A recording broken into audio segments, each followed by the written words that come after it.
Hello, today I'm going to be going through partnership financial statements.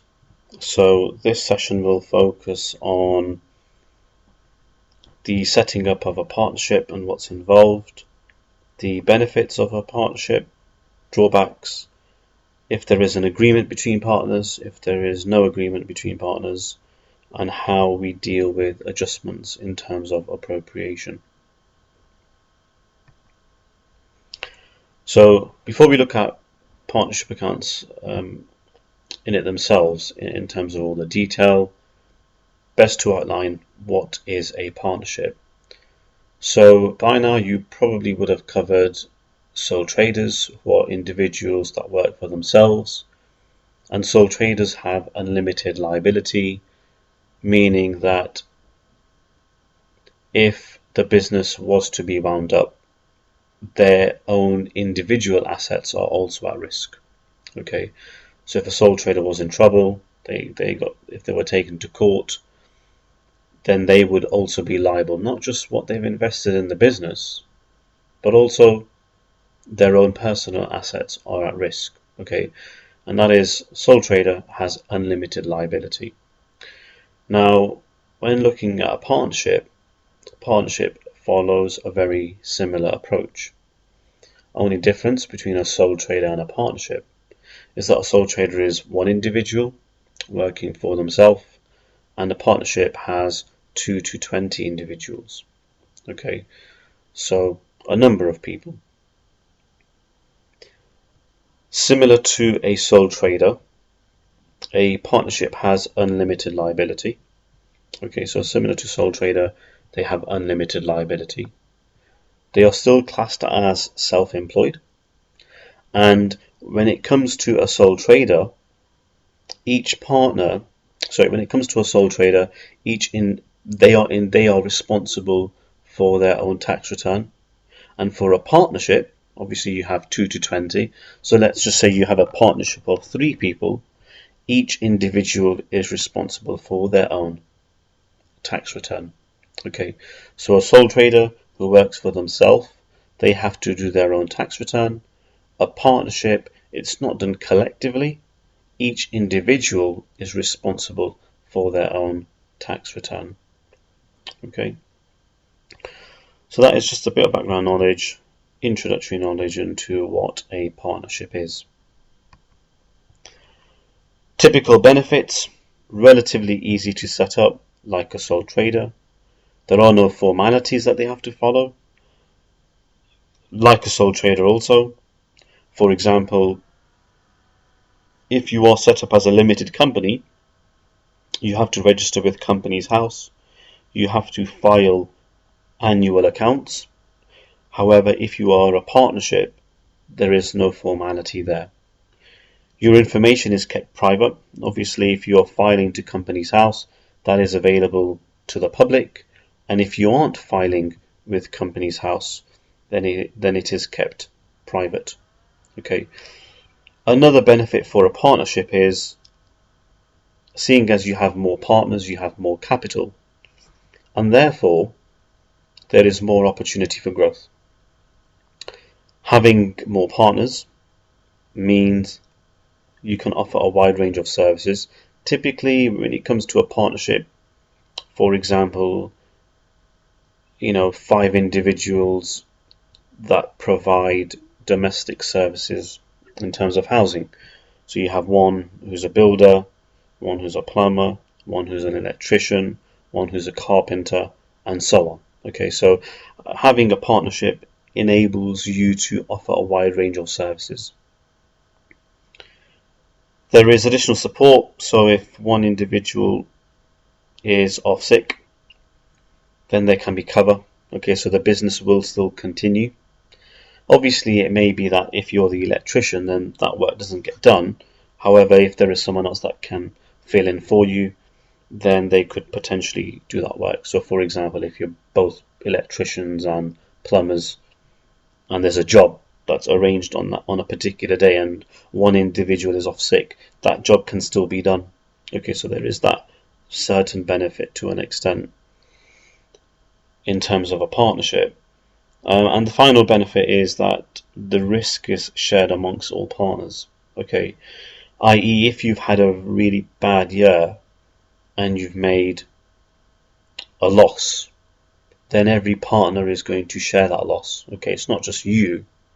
For example, if it's a sole trader and they've not had a good year, they will be out of pocket quite significantly.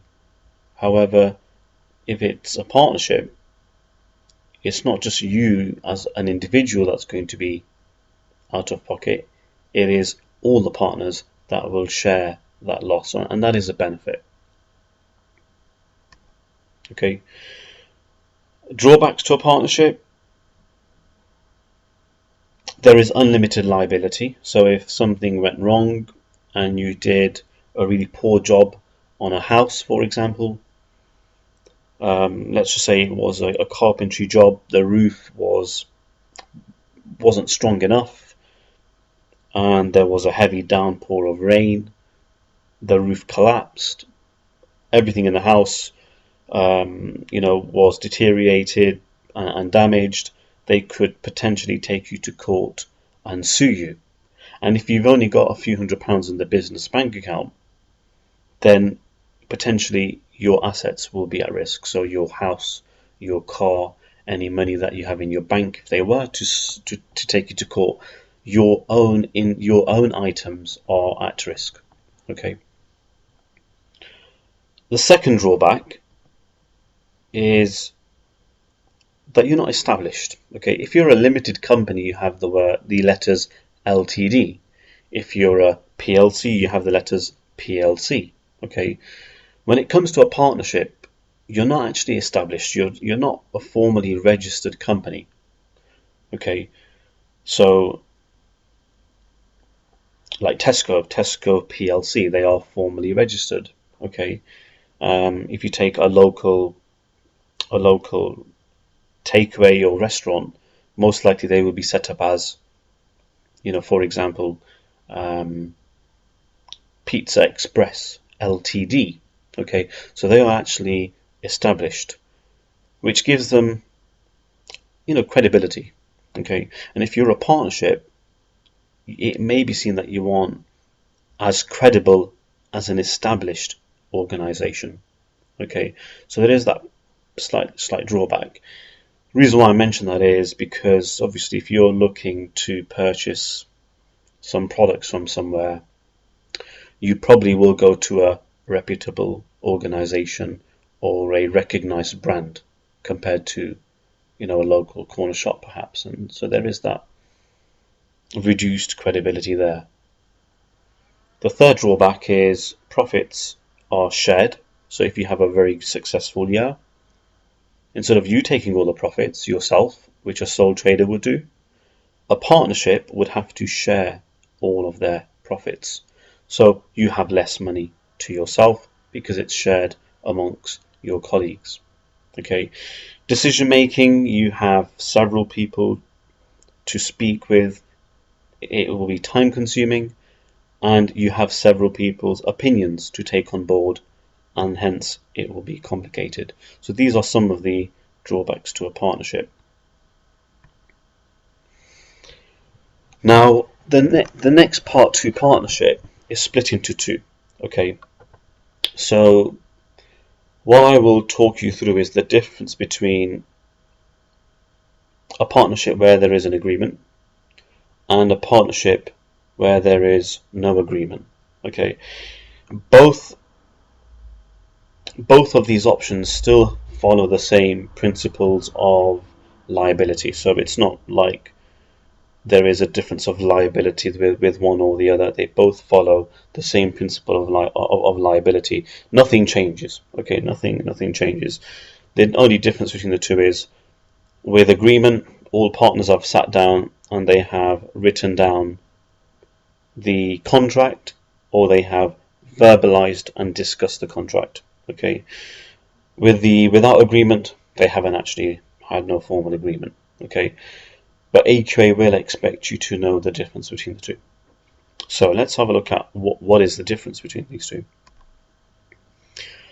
So the Partnership Act of 1890, worth Googling this, check out gov.uk. There is a wealth of information online to do with the Partnership Act. Okay, so definitely worth checking out. And what the Act says, and try and keep it as simple as possible, is that if there is no agreement between partners, then what happens? What are the rules? Profits and losses are shared equally. That is the first thing. Okay, profits and losses are shared equally. A partner is not entitled to a salary, meaning that, let's just say you have two people as a partnership, and one individual does more work than the other. Okay, so if there is no agreement, then the one that does more work doesn't get any more benefit than the other. Okay, and we'll discuss this more when we look at if there is an agreement. Okay, so simply profits and losses are shared 50-50 or equally. If one partner does more work than another, where's my mouse? If one partner does more work than another, there is no additional reward, there's no entitlement or salary. If a partner puts money into a business, they put capital, okay, they can't receive any interest on that. Whereas if there was an agreement, they can receive interest on capital. And if you have no agreement and a partner takes money out through drawings, they are not penalized for taking cash out. Okay, so I think what the Partnership Act of 1890 are stressing is if you don't have any agreement with your partners, then there are no benefits in terms of salary, there are no benefits in terms of receiving interest on capital, and you can't penalize them for taking money out of the business, and everything is fair, everything is split. Okay, because there is no written contract. Okay, there is no written or verbal contract. Okay, there is only one exception to the rule. Okay, and this is the only exception to the rule if there is no agreement. And that exception is where if a partner provides a loan to the business, then they can receive a standard rate of 5% interest on their loan. Okay, and that is a cost to the business. So let's just say, for example, we have two partners, and partner A decides to give the business a loan. Okay, so you've got partner A, partner B, they have no agreement, so everything is shared 50-50. There's no salary to either of them, even though one might do more work than another. They don't receive interest on capital. They both have money in the business, but they don't receive any interest on that. They both can take whatever they want out of the business. Where's my mouse? Can't seem to find my mouse. Okay, they both can withdraw as much as they like, but they are not penalized for that. However, partner A has given a loan to the business, and because that is a significant factor, in all fairness, he or she has given a business the business a loan. He is entitled to 5% interest on that, and whatever interest the business pays them is treated as an expense within the income statement. Okay, so that is one exception to the rule. Now, things might be a bit more reinforced in terms of your understanding when we look at, okay, what if there is an agreement? Okay, so if there is an agreement, an agreement is based on,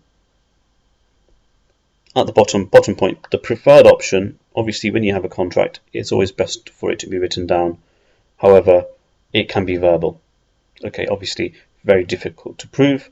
However, just going with the theory here, it is preferred if an agreement is written.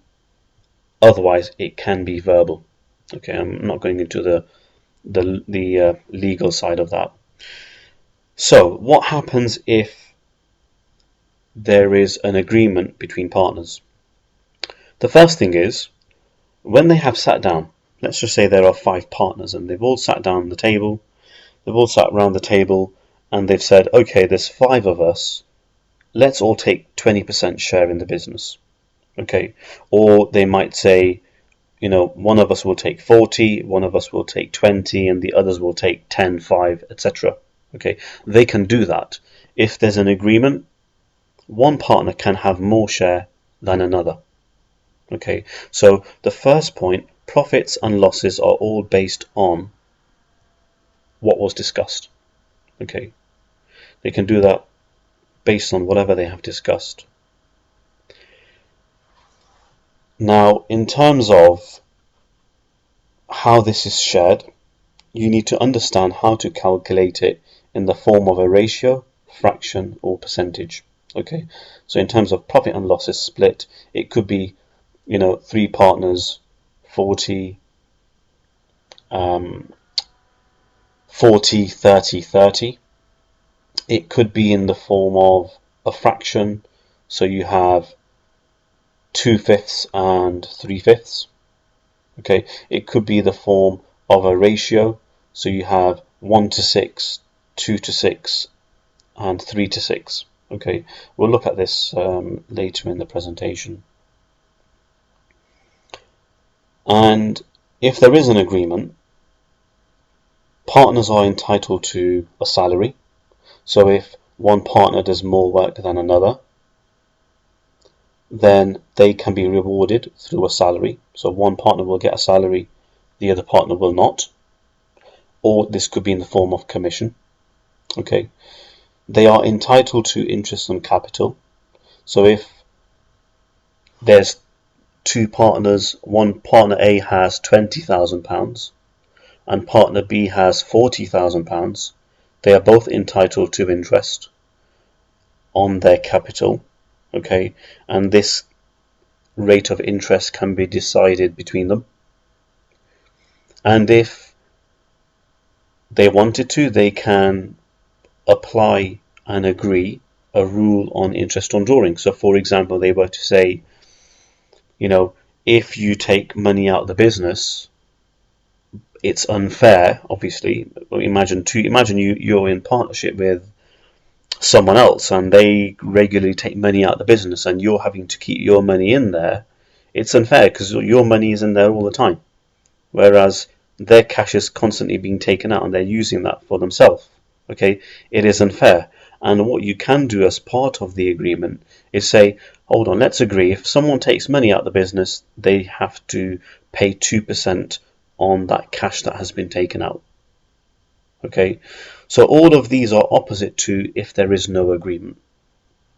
Okay, so if we do a quick recap, if there's no agreement, everything is split equally, profits and losses are shared equally, no salary, no interest in capital, and they can't be penalised for taking money out of the business. One exception to the rule, and that is if a partner has given a loan to the business, they are entitled to interest on that, and at the standard rule of 5%. Okay, the Partnership Act of 1890 has set that rate of interest out, and that is what must be followed. Okay, if there is an agreement, how are things shared? Based on the agreement, based on what they have discussed. Okay, the salary that they are entitled to is what has been discussed. Interest on capital and the rate of interest, interest on drawings and the rate of interest on that is agreed based on what the partners see fit. Okay, and the last point, which what we mentioned already, preferred to be written, otherwise it can be verbal, it is acceptable. Okay, so going into a little bit more detail in terms of these adjustments for partnership. So the first one, as I've mentioned, salaries or commission. What you need to think about it is look at, even though they are one entity, if you have a partnership of 3 partners, the individuals and the business, they are one entity. Okay. However, for the purpose of this, in terms of accounting, to try and get your head around how does this work, try and think of it as the partnership is the business and the partners are the partners. Okay, try and think of it separate. It might help your understanding, and I'll try to make it clear as possible. So we talked about salaries, and we said a salary is when an individual does more work than the other partners. They can receive something like a bonus or a salary for their extra effort. Okay. Now, if you were to ask yourself, where does salaries and wages go? It goes into the income statement as an expense. However, because this is a salary to a partner, it will not be treated in expenses, in the expenses section of the income statement. It is an expense, but it doesn't go into the expenses section. It goes into the section called appropriation, which is after the final profit figure. And I will show you how that needs to be presented towards the end of this presentation. Okay, for your understanding now, salaries is a cost. Okay, the partnership will pay a salary to a partner who does more work, okay, than their colleagues, and it is treated through appropriation, not as a typical expense in the income statement. Okay, anything to do with partners specifically, that is how they are treated. They don't go into your typical income statement, they go into the additional section called appropriation, and you will see what that looks like in a few moments' time. The second adjustment, interest on capital. Again, we said where this is where you have partners that put money into the business. They put capital, they invest capital. And if there is an agreement, they can receive interest on their capital. Okay, and if they are receiving interest, it's because the business is bearing that cost. The business is paying out interest to the partners. Okay, so it is an adjustment, it is a cost that goes through appropriation, not an expense within the income statement. It does go through appropriation, and that is your second adjustment. The third adjustment is interest on drawings, where we mentioned if a partner takes money out of the business, they can be penalized for that. Okay, they can be charged for that because it is deemed unfair. Okay, and if a partner is charged interest, the partner is paying the company. Okay, the partner's taken money out, they will then pay the company interest. So that is a form of income. Okay, again, this isn't your typical additional income or other income that comes underneath gross profit. This is a form of income that comes through appropriation because it is exclusively for partnership accounts. Okay, so it comes through appropriation. It is a form of income, and that is added. Okay, so before I put up the format of appropriation, we'll just have a quick look at an example of what a part of the appropriation looks like. Okay, so what we have here is profit available for distribution. This is, so for an income statement, normally it's called profit for the year. So you have sales, cost of sales, gross profit, expenses, and then profit for the year. Okay, however, for a partnership, it is now profit available for distribution. And we have an example here of a ratio, so in the form of 2 to 3 to 1, Alan, Karen and Claude. So Alan is receiving 2 parts, Karen 3 parts, and Claude 1 part. So how do we do this? If you want to have a go, you feel free to pause the video at this moment and have a go, and on the next slide will be the answers. Otherwise, if you're not sure how to do this, then you may want to listen. So we have 40,200. My mouse keeps disappearing. I can't see where it is.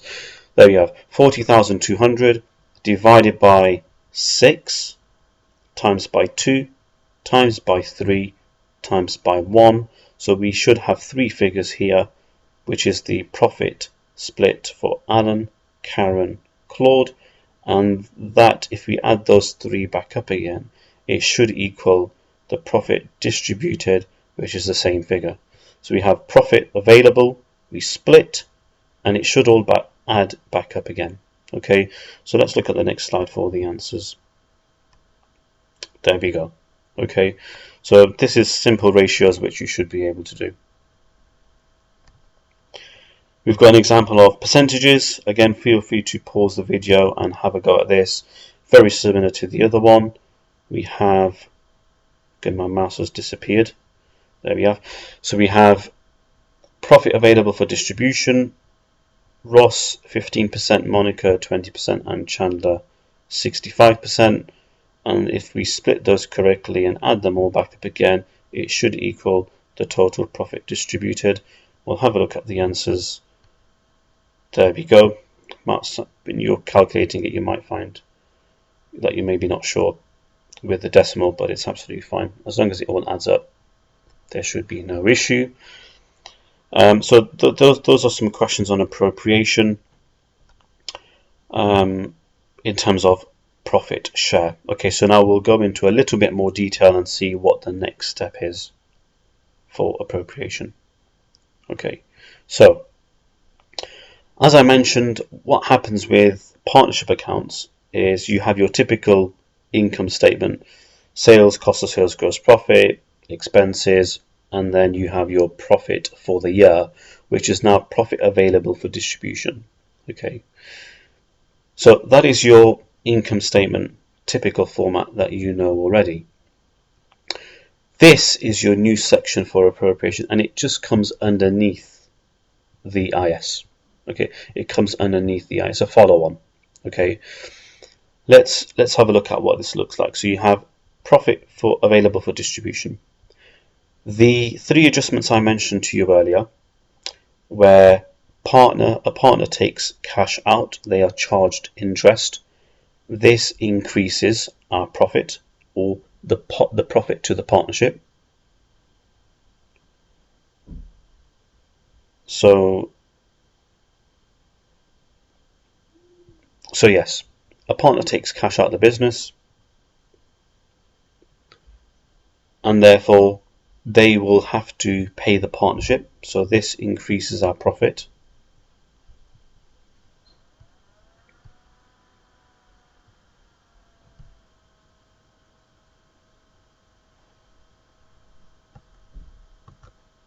Okay, the next adjustment is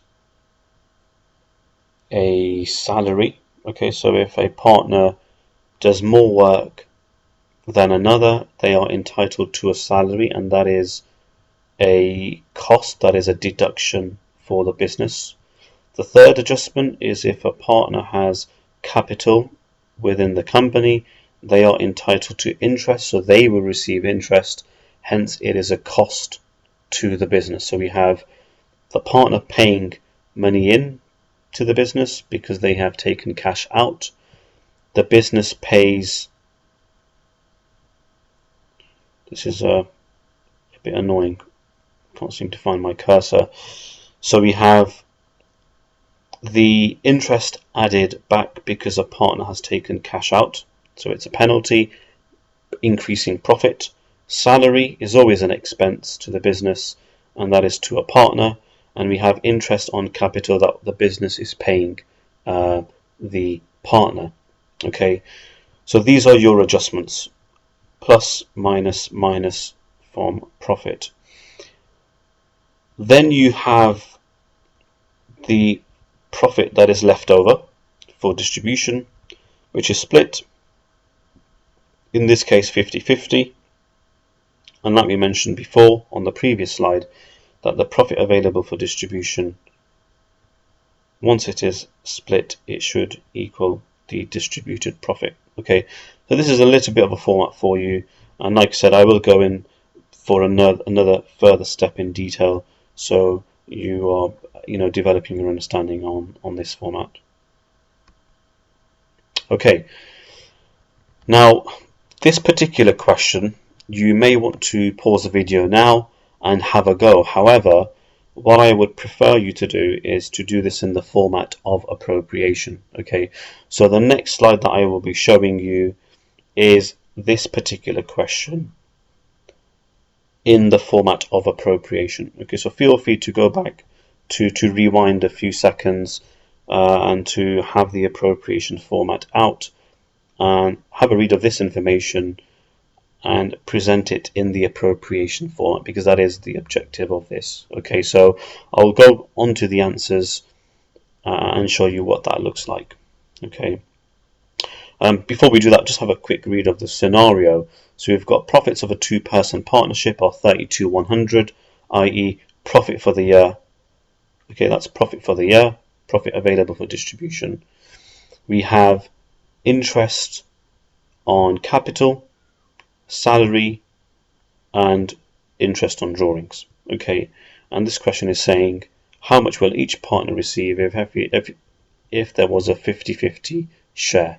Okay, so this is what I've put together. So we've got 32,100, which is the profit. Okay, interest on partners' drawings. The business is benefiting because the partner chose to take money out, so we are adding that in. That is going to increase profit. Salaries reduces profit, and interest on capital reduces profit. So we have 32,100 plus minus minus, and we have £21,000. This is going to be shared.